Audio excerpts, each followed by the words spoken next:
தமிழே உனக்கு என் முதல் வணக்கம். உன்னை தழுவும் இதழ்களில் தேன் சுரக்கும். தமிழை உடல்களில் உயிர் இருக்கும் வரை தருவாய் பெருமை இனி எனக்கும். கரையின்றி தமிழின் மாண்பை காத்திட்ட என் பாட்டன் மறைமலை அடிவில் தம்மின் மலர்பதம் வணங்குகின்றேன். தனித்தமிழ் நாளும் போற்றிய தையல் நீலாம்பிகை என் ஆட்சி கடித்தமிழ் பாதம் போற்றி கலை செல்வி வணங்குகின்றேன். ஒளிவரும் உரையால் தமிழன் போரித்தடுகிற வண்ணம் எழிலும் நூல்கள் தந்த எளிமையின் ஊற்றாம் எந்தை புலியூர் கேசிகனார் தப்போழடி தொழுதி ஏற்றி புதல்வினார் வணங்குகின்றேன். தந்துவிட்டேன் என்னை தமிழே, இனி நீயே என் அன்னை. தனித்தமிழ் தந்தை மறைமலை அடிகளார் 150வது பிறந்த நாள் நிகழ்ச்சியை தமிழ்களம் மிக சிறப்பாக நடத்தி வருவது எனக்கு மகிழ்ச்சியை தருகிறது. ஏனென்றால் பெருஞ்சித்திரனார் ஐயாவின் நிகழ்ச்சியை நாங்கள் நடத்த வேண்டும். எங்கள் அமைப்பின் சார்பாக எங்களை போன்ற ஒரு நிகழ்ச்சி அவர்கள் நடத்தும் போதுதான் சிறப்பு கூறுகிறது. அப்படித்தான் இந்த நிகழ்ச்சி இங்கே நடைபெறுகிறது. இந்த நிகழ்ச்சிக்கு வருகை புரிந்திருக்கும் அன்பு கமையனார் குமணன் அவர்களுக்கும் தமக்கை வள்ளியம்மாள் அவர்களுக்கும் அவை என்னுடைய நீண்டகால நண்பர் கவிஞர் ராஜபாரதி, விடைபெற்று சென்ற புலவர் வெற்றியழகன் ஐயா, வழக்கறிஞர் வீரவர்த்தினி தோழர் அவர்கள் மற்றும் இங்கே வருகை குறித்திருக்கான என்னுடைய அன்பும் வணக்கமும் வாழ்த்தும். ஒரு சில தகவல்கள் மட்டும் நான் சொல்லிட்டு விடைபெறேன். ஏன்னா நேரம் அதிகமாயிட்டே இருக்கிறதுனால. பள்ளிக்கூடத்தில் நான் படிக்கும்போது அரசினர் மகளிர் மேல்நிலை எனக்கு மறைவு நடிகர் யார் என்னன்றது தெரிந்த வயது ஒரு 12 வயதுல தான். அது வரைக்கும் எனக்கு தெரியாது. பள்ளிக்கூட படிக்கும் போதெல்லாம் பாடம் வரும். மறைமலையில் எழுதிய முதல் பெற்றோர் கடமைன்னு ஒரு பாடம் எங்களுக்கு அதுவும் தமிழ் பாடத்தில் இருக்கும்.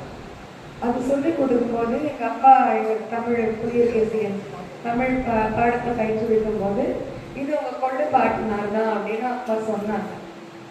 அதுக்கு பிறகு இறை வணக்கத்தில் போய் எங்களை நிற்க வைப்பாங்க. இவங்க மறைமலைகள் குடும்பம், அவங்க 4வது தலைமுறை நம்ம பள்ளியில் படிச்சுட்டு இருக்காங்கன்னு சொல்லும் போது தான் அந்த உணர்வு வந்தது எனக்கு. நம்ம தாத்தா தான் மறைமலைகள், அப்போ அவங்கள பற்றி நிறைய தெரிஞ்சுக்கணும் அப்படின்னு சொல்லிட்டு அவங்க வரலாறுகள், அவங்க யாரு என்ன, அம்மா கிட்ட உறவினர்கள்ட்ட கேட்டு கேட்டு கேட்டு தகவல்கள் சேகரித்து எங்கள் குடும்பத்தில் எல்லாருக்கும் வரலாறு இருக்கும். மறைமலைகள் வரலாறு, நீலாம்பிகை அம்மையார் வரலாறு, திருவரங்கனார் வரலாறு, சுப்பையா பிள்ளை வரலாறு, என்னுடைய தந்தையார் வரலாறு நான் வெளியிட்டேன். இப்படி வரலாறுகள் இருக்கும். அதன் பிறகுதான் எனக்கு நான் படித்ததெல்லாம் பொருளியல், முதுகலை பொருளியல் படித்தேன். 10 ஆண்டு ஆங்கில பள்ளியில் ஆசிரியராக இருந்தேன். ஆங்கிலம் கலந்து கலந்து தான் நான் பேசுவேன். தமிழ்நாடு அரசு தமிழ் வளர்ச்சித்துறைக்குள்ள எனக்கு முத்தமிழறிஞர் டாக்டர் கலைஞர் எனக்கு பணியமர்த்துறாரு. பேசும்போதே ஆங்கிலம் கலந்து கலந்து பேசுவேன். அப்போ என்னுடைய மறைந்த அண்மையில் மறைந்த மூரா ஐயா அவர்கள் ஒரு முறை நீ ஒரு நாள் ஒரு ஆங்கில சொல் பேசினா 1 ரூபாய் உண்டியல்ல போடணும், உன்னை நான் கண்காணிப்பேன் அப்படின்னு சொன்னார். அதன் பிறகுதான் எனக்கு ஒரு ஐயம் முழுமையாக நான் பிற மொழி கலவாமல் பேச தொடங்கினேன். அதன் பிறகு ஒரு சில நேரங்களில் பிற சொல் கலந்துருவேன். அப்போ ஐயா பூமுண்ட நான் கூட சொல்லுவார், யாருன்னா பேசலாமா, நீ பேசக்கூடாது அப்படின்னு சொல்லுவார். என்னோட கொள்கை என்னன்னா, என் மொழியும் கற்றுக்கொள், உன் மொழியில் பற்றுக்கொள். எல்லா மொழியும் எல்லாரும் கற்றுக்கோங்க. உங்கள் மொழியை எங்கேயுமே விட்டு கொடுக்காதீங்க. மொழியில் பிழை இருந்தாலும் விட்டு கொடுக்கக்கூடாது.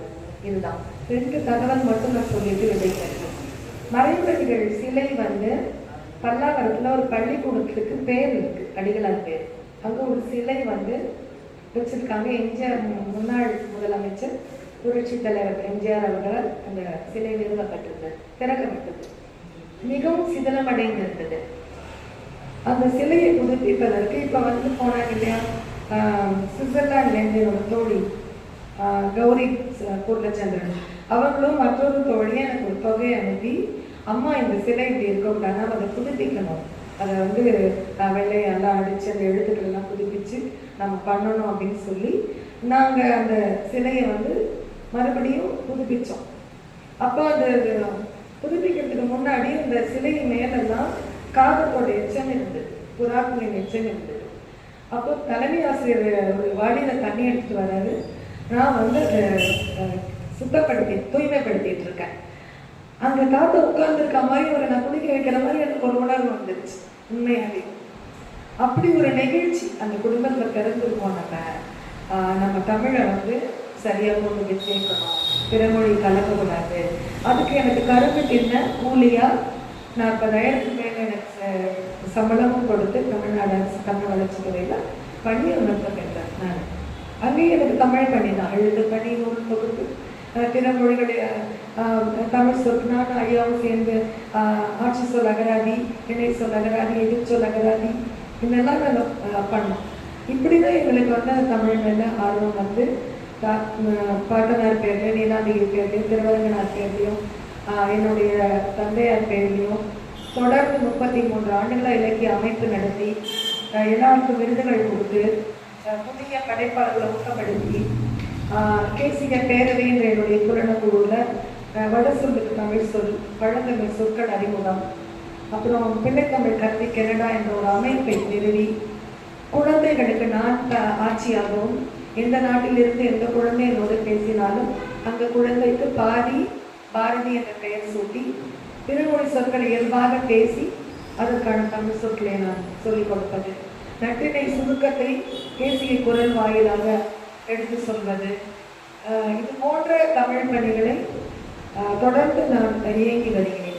அடிக்கடி என்னுடைய அன்பு அத்தை, என்னுடைய தாய்மாமன் மனைவி கலைமாமணி முனைவர் சாரதா நம்பியாளர்னு சொல்லுவாங்க, நீலாம்பிகை சாயல் பார்க்குறேன் அப்படின்னு. ஆனால் மறைமுறை எல்லாருக்கும் நிறைய சொல்லுவார், சாயல் மட்டும் இல்லை, அவங்கள மாதிரி நீ வந்து ஆங்கில நூல் வெளியிட்டிருக்க, தமிழில் 30 நூல் படிச்சிருக்கேன், அவங்கள மாதிரி எனக்கு அவங்களோட நினைவு வந்து உங்கள்கிட்ட பேச தோன்றும். நேற்று கூட ஐயா மறைநடிகர் பிறந்த நாளுக்கு என்கிட்ட பேசுகிறார். நான் 4வது தலைமுறை தான். அந்த உணர்வுகளை வந்து எங்களுக்குள்ள நாங்கள் வளர்த்துக்கிட்டோம். எங்கள் தந்தையார் கூட கலைச்செல்வி, மலர்ச்செல்வி, நீலச்செல்வி, பூங்கோதை, செந்தாமரை, கயல்வெளி, கனிமொழி இப்படி எங்கள் குடும்பத்தில் பெயர்கள். ஆனால் இப்போ நான் துறையில் வேலை பார்க்கும்போது ஒரு போட்டி நடத்தி சான்றிதழ் எழுத சொல்கிறாங்க. ஒரு 4 பேர் கூட தமிழ் பேர் இல்லை. ஏன் தெரியலன்னு கேட்டால் நம்ம சொல்ல போகிறோம்ல, அதனால தமிழ் அழிஞ்சிடும், கொஞ்சம் கொஞ்சமாக சிதையுதுன்னா நான் சொல்லவே மாட்டேன். ஒரு 15 நாட்களுக்கு முன்னாடி தமிழ்நாடு தமிழ் வளர்ச்சித்துறை பள்ளிக்கல்வித்துறை அமைச்சரை நேரடியாக நான் சந்தித்து ஒரு கோரிக்கை வச்சுருக்கேன். அந்த கோரிக்கை கொடுத்தது யாருன்னா என்கிட்ட தமிழ் பயிலும் 3ஆம் வகுப்பு மாணவி. அந்த குழந்தை என்ன சொல்லுது, நீங்கள் பேச்சு வழக்கில் பேசுகிற தமிழ் வேறையா இருக்குது, பாடம் படிக்கும் போது அந்த இலக்கண தமிழாக இருக்குது, அப்போ நீங்கள் இலக்கண தமிழை எங்கள்கிட்ட பேசுங்க தமிழ் மதத்தில் அப்படின்னு அந்த குழந்தை விரும்புது. அந்த குழந்தை விருப்பத்துக்கு என்னன்னா அவங்களோட அம்மாவையும் அழைச்சிட்டு போய் அந்த அமைச்சர் அப்படியே வியந்து பார்த்தார். அன்றைக்கி எனக்கு உதவ முடியாத சூழலையும் அந்த மனு எழுதிட்டு போய் நாங்கள் கொடுப்போம். நீங்கள் இனிமேல் வாரம் வாரம் தமிழ் வகுப்பில் ஒரு வகுப்பாது மேடை பேச்சு, இக்காலத்தில் ஊடகவியல்லாம் நாங்கள் கலந்துக்கிறதுக்கும் இந்த பேச்சு எங்களுக்கு தேவைப்படுது, இப்படி எங்களோட பேசணும் குழந்தை சொல்லுது. அது மாதிரி இன்றைக்கு வந்து இந்த தமிழ் வளர்ச்சியில் தூய தமிழ் கற்றாளர்கள், விருது பெற்ற மாணவர்கள், இளம் தலைமுறையினர் தமிழை மிக அழகாக கொண்டு சேர்த்துருக்காங்க. ஊடகவியலோட வந்திருக்கிறதுனால சொன்ன ஊடக பிழைகள் கொட்டி கிடந்து அருள் கூர்ந்து பிழைகளை களைவதற்கு நீங்களாம் முன் வரணும். நேற்று முந்தைய நாள் நான் ஒரு நிகழ்ச்சி பார்க்குறேன், லெனினுக்கு லெனின் அப்படின்னு வருது. நான் எனக்கு தான் கண்ணில் கோளாறு நினைச்சிட்டு கண்ணாடி போட்டு கிட்ட போய் பார்க்குறேன். அந்த நிகழ்ச்சி முடியும் வரை லெனின் தான் வருது. அவர் பேர் லெனின், நீ காணும். ஒருத்தர் வந்து பட்டிமன்றத்துக்கு தலைப்பு வைக்கிறாங்க, புருஷன், அதுவும் என்ன கம்பராமாயண தலைப்பு, புருஷன்னு ஒரு சொல்ல பயன்படுத்துகிறாங்க. நான் அவங்கள வன்மையாக அவங்கள கண்டிச்சுட்டு இது புருஷன் சொல்லி எடுத்துட்டு நீங்கள் என்னைய துணைவர் அந்த மாதிரி கணவர் எதுவும் போடுங்க அப்படின்னு சொன்னாங்க. அந்த பெண் என் தோழி ஞானஜோதி அவங்க பேர். நான் அவங்கள தமிழ் அறிவொழின்னு தான் கூப்பிடுவேன். ஞானம்னா அறிவு, ஜோதினா ஒளி, அறிவொழின்னு கூப்பிடுவேன். அவங்க உடனே மாற்றிக்கிட்டாங்க. இன்னொருத்தங்க எழுதுறாங்க, விதவைக்கு விதவையின் விடிவெள்ளி. நான் சொன்ன விதவை என்று சொல்லதான் என்னைக்கும் அழைச்சிச்சுல, அதுக்கு தமிழ் சொல் இருக்கு, அதை நீங்கள் கைப்பெண் சொல்ல பயன்படுத்துங்க. தமிழ் அறிஞர்களாக ஒன்றுமே சொல்லலை, நீங்கள் சொல்கிறீங்க. இப்போ நாங்கள்லாம் யாருன்னு கேட்டேன்.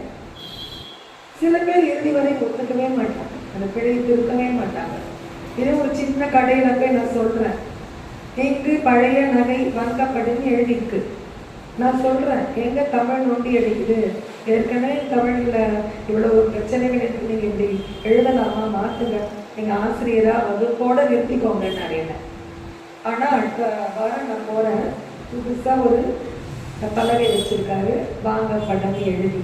எதிராக ஒதுக்கலனாலும் பின்னாடி பிழை திருத்திக்கிறாங்க. என்னோட கொள்கை என்னன்னா, ஆச்சி தாத்தா அப்பா வழியில் தமிழை கொண்டு சேர்க்கணும். என் வேறு இருக்க மாதிரி தமிழுக்கு என்னால் ஆன எல்லா முன்னெடுப்புகளையும் எடுத்துகிட்டு போகணும்.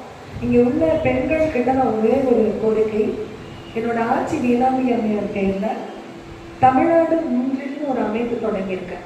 பெண்கள் எல்லாம் அதில் இணைஞ்சிக்கலாம். விருப்பம் உள்ள பெண்கள்லாம் நம்ம வடசொல் தமிழ் கலக்காமல், வடசொல் பிற மொழி கலக்காமல் பேசுறது, தமிழுக்கு முன்னுரிமை கொடுக்கறது போன்ற நிகழ்ச்சிகளை நடத்தி பெண்களுக்கு நம்ம விருதுகள் கொடுக்கலாம், சிறப்பிக்கலாம். தமிழுக்கு தொண்டாற்ற இலக்கிய பணியாற்ற பெண்களை தேடி கண்டறிந்து அவங்கள நம்ம சிறப்பு பண்ணணும்.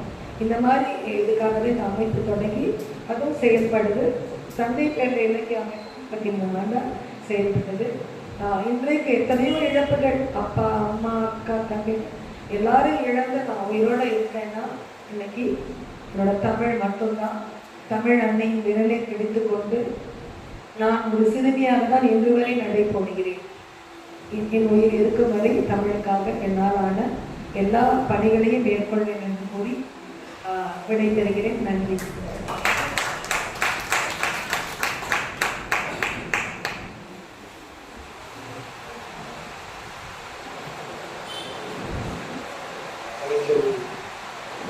நிறைய பணிகளை செய்து கொண்டிருக்கிறார்கள். அதேபோல் அம்மையார் கூட மேம்பாளர் அம்மையார் கூறியது போல் நன்னன்குடி அறக்கட்டளை இன்னும் நல்ல தொடர்ந்து அந்த பணியை செய்து கொண்டிருக்கிறது. தமிழை வளர்க்கிற, தமிழை வளர்க்கிறது மட்டுமல்ல, அந்த கொள்கை பணி அவர்களுக்கு இருக்கிற கொள்கை பல கொள்கை கலப்பு மனம் செய்திருக்கிறவர்கள் அந்த ஆண்டில் நடத்தினவர்கள் எல்லாருக்கும் விருது கொடுக்கறது, பரிசு கொடுக்கறது, அது போலெல்லாம் நிறைய பணிகளை செய்து கொண்டிருந்தாங்க. இதை செய்து கொண்டிருக்கிறாங்க. இப்பொழுது அதை பார்த்து தான் நம்ம துறையில் அரசு நமக்கு இருக்கிற கொஞ்சம் அதிகாரத்தை பயன்படுத்தி தூய தமிழ் பேசுகிறவர்களுக்கெல்லாம் தூய தமிழ் சிறப்பாளர்கள் என்கிற விருதையும் பரிசையும் நாம் கொடுக்க தொடங்கினோம். துறை தொடர்பாக அரசு தேவனைய பாவாளர் விருது, வீரமாமுனியோட விருது மட்டுமில்லாத கல்லூரிகளில் போய் ஒவ்வொரு கல்லூரிகள்லையும் அரசு கல்லூரிகளில் மாணவர்களுக்கு இந்த தமிழ் உணர்வு, தமிழ் கலைச்சொல்லாக்க முறைகள் இதெல்லாம் செய்து கொடுத்துருக்கோம். தூய தமிழ் விருதாளர் விருதுகள்லாம் கொடுத்து கொண்டிருக்கிறோம். ஒவ்வொரு ஆண்டும் ஒரு 80 ஊக்குகிற வகையில் தனித்தமிழையே பயன்படுத்தி வேறு சொல் இல்லாமல் பயன்படுத்துகிறவர்களை அவங்கள விண்ணப்பம் போட சொல்லி அவங்களையும் தொலைபேசி வழியாக ஆய்வு செய்து அதை நம்மளால் செய்ய முடியும். அவர்களுக்கு ஊக்கத்தொகையாக கொடுக்குறோம். மாணவர்களுக்கு அவர்களை நேரில் அழைத்து அவர்களை போக்குவரத்து தமிழ்நாடு முழுவதும் உள்ள பள்ளிகளில் அறிவித்து அவர்களை தேர்வு எழுத வைக்கிறது, இதுபோல வேலைகள்லாம் செய்து கொண்டிருக்கிறோம். நற்றமிழ் அறிவோம் வீட்டில் இருக்கிற தளவாடங்கள் முதல் கொண்டு அவர்கள் பயன்படுத்துகிற குழந்தைகளுக்கு நல்ல படுகிறதுக்கெல்லாம் தமிழ் சொல், குளிர்பெட்டி, கோதடை, சப்பாத்திக்கு கோதடை அப்படின்னு உணவுப் பொருள் வந்து அவங்க தொலைபேசி, தொலைக்காட்சி பெட்டி, இது எல்லாத்துக்குமே தமிழில் அழகான படங்களை போட்டு எல்லா தொடக்க பள்ளிகளுக்கும், ஏன்னா அரசு அதிகாரத்தில் இருக்கிறதுனால பள்ளிக்கல்வித்துறை துணை வைத்துக் கொண்டு எல்லா பள்ளிகளுக்கும் நூலை நம்ம தெரிவித்து கொடுத்துருக்கோம். இது போல பணிகளையும் நம்ம செய்கிறோம். அவரவர்களால் முடிந்த பணியை செய்ய வேண்டும் என்கிறத தான் நம்ம இந்த உறுதியை எடுத்துக்கொள்ள வேண்டும். அடுத்து இந்த சிறப்பு அழைப்பாளராக அடிகளாரின் சிறப்பும் தனித்தமிழ் இயக்கத்தின் தேவையும் என்கிற தலைப்பை முன்னிட்டு பேராசிரியர், தமிழ்துறை தலைவர் திரு ராமசாமி நினைவு பல்கலைக்கழகத்திலிருந்து பணியாற்றி கொண்டிருக்கிற இனியலாம் என்கிற இளைஞர் அவர்கள்